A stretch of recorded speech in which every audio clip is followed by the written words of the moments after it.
Welcome back to Q Dads, guys. It's me, Ben, and wow, episode 7 of Foundation gave us one of the biggest mysteries of the season, which has a lot of people debating this topic. Now, let's circle to the baby that we saw in this week's episode. Now, we have got 3 real candidates for this, who that child could essentially be: the Mule, Magnifico, or even Bayta. Of course, before we dive into that, don't forget to hit that subscribe button and keep up to date with everything Foundation. And of course, Steve has just started his breakdowns of Apple's latest Invasion.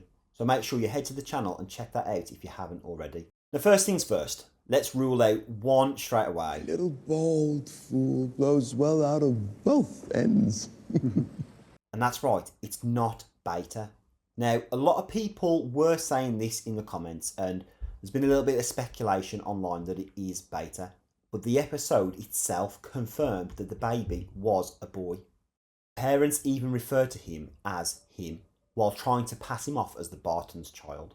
Yeah, my wife told you that's the Barton's child.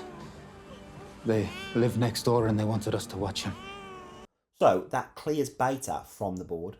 And the only reason people kind of lean towards Bayta in the first place is probably because of her tough upbringing, her caring personality, and the way that she's positioned as almost this emotional opposite to the Mule. But the show, again, literally confirms the gender, so we can move on. But with that being said, this of course is Foundation, and the show has tricked us before. It's not impossible that the writers deliberately misdirected us, using the pronoun him as a bit of a red herring to throw us off as the audience. Now, if that is the case, then Bayta being the baby could still be in play, especially since her character arc fits so neatly into the idea of someone shaped by hardship and love, standing as that opposite force to the Mule's trauma and power. But for me, she's out. Still love the character, but she is definitely not the baby. And that of course leaves us with 2 much stronger theories: Magnifico or the Mule. So let's start with Magnifico. Now this one has a lot of weight because of the way the Mule interacts with him.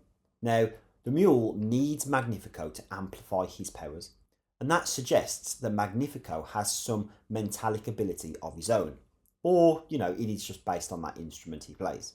But if he really is the baby, and it makes sense why he turned out so timid. Remember, in this episode, they flat out said that the Barton family were more likely to neglect the child and even forget to feed him. Now, that kind of environment could absolutely explain Magnifico's nervous and almost broken personality.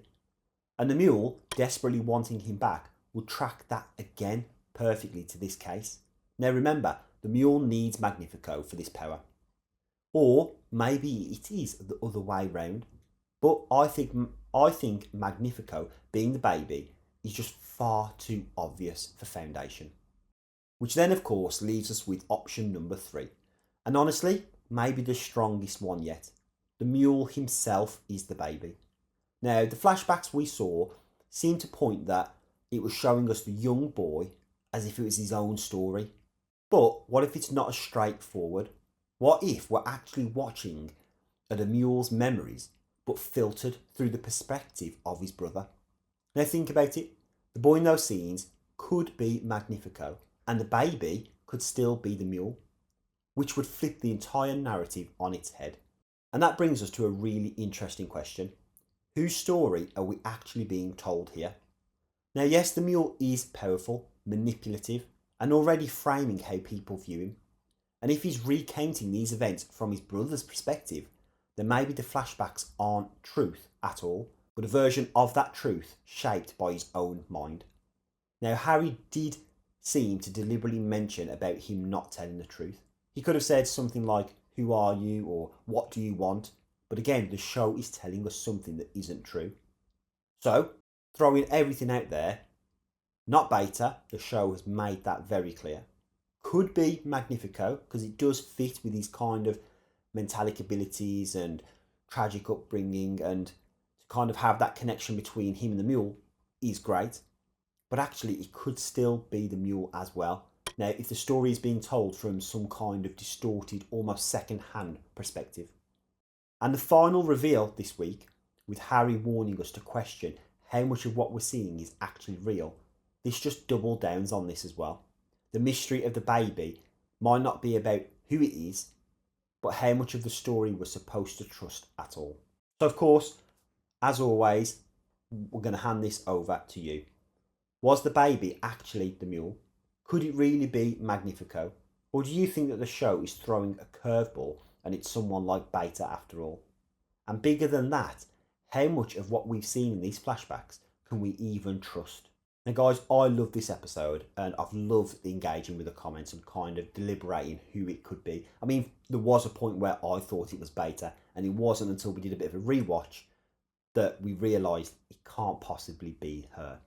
But my money at the moment is riding on the basic thing that we saw, that the mule is the boy and that baby is Magnifico. Yes, I know it goes kind of against what I was saying with the strongest theory, but that's just my gut feeling. So head over in the comments, guys. Let us know your thoughts. Of course, spoiler free. If you have read the books, just whack a big fat spoiler in front of it, so that's fine, so everyone else can still enjoy reading those comments if they want to. And as always, thanks for watching, and I'll catch you next time with something new.